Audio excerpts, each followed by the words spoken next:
Assalamu alaikum tуугандар. Мына Ыргызда турабыз, жол жок. Бир айда да бүтпөйт деп атат, 2 айда бүтөт деп атат.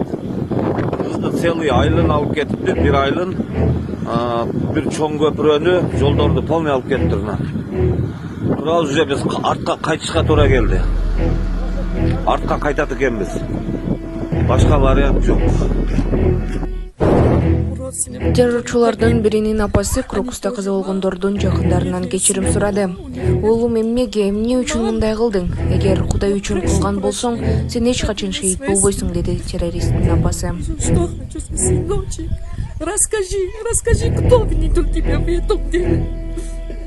Зачем ты это сделал? Для чего? Для кого?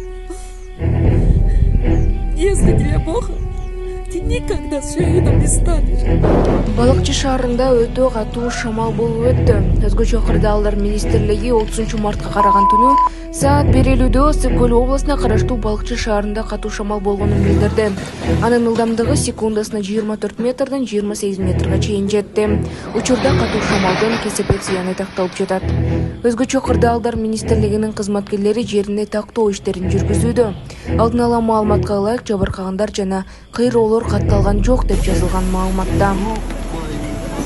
Бишкек шаарында жана Чүй, Талас областарында 28 март күнү секундасына 18 метрден 26 метрге чейин жеткен катуу шамал болгон.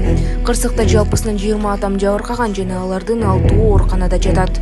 УКМК 150дөн ашык объект турак жай зыянга учураганын, бир топ бак дарактар кыйраганын, чыгымды тактоо кесепетин жоюу уланып жатканын билдирген.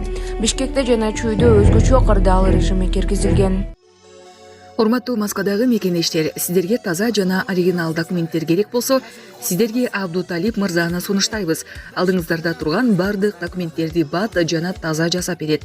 Регистрация 3 айга, 9 айга, продление 3 айга, 9 айга таза жана ишеничтүү базасына жооп берет. Аманатка кыянат жок. Связь жана WhatsApp номер +7 916 044 66 24. Кызматыңыздарда Абдуталип. Орус армиясы Украинада бомбанын жаңы түрүн колдонобу?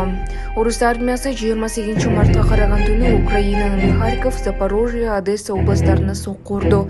Жергиликтүү бийлик жабыркагандар бар экенин билдирди. Буга чейин Орус армиясы Харьковда бомбанын жаңы түрү менен сокку урганы кабарланууда. Орус армиясы Украинада куралдын жаңы түрүн колдоно баштадыбы? Орус күчтөрү Украинанын түндүк чыгышындагы Харьков шаарында 2022 жылдан бери биринчи жолу авиа бомба колдонгонун 28 мартта маалым болду. Шаршемби күнү чабуулда бир карапайым тургун көз жумуп, 16 киши жаратылганы маалым болду. Соккудан бир нече турак жай, медициналык мекеме жабыркаганын жергиликтүү бийлик билдирди. Кыргызстан менен Тажикстандын өкмөттөр аралык делегациясы Кыргыз-Тажик чек арасынын 28 жана 37 чакырымын макулдашты. Жолугушуу Баткенде болуп өттү. Тараптар калган участокторго эки өлкөнүн чек ара сызыгын андан ары аныктоодо олуттуу натыйжаларга жетишти деп жазылат маалыматта. Камчыбек Ташиев менен Саймумин Ятимов кийинкиде Тажикстанда жолугушмакчы.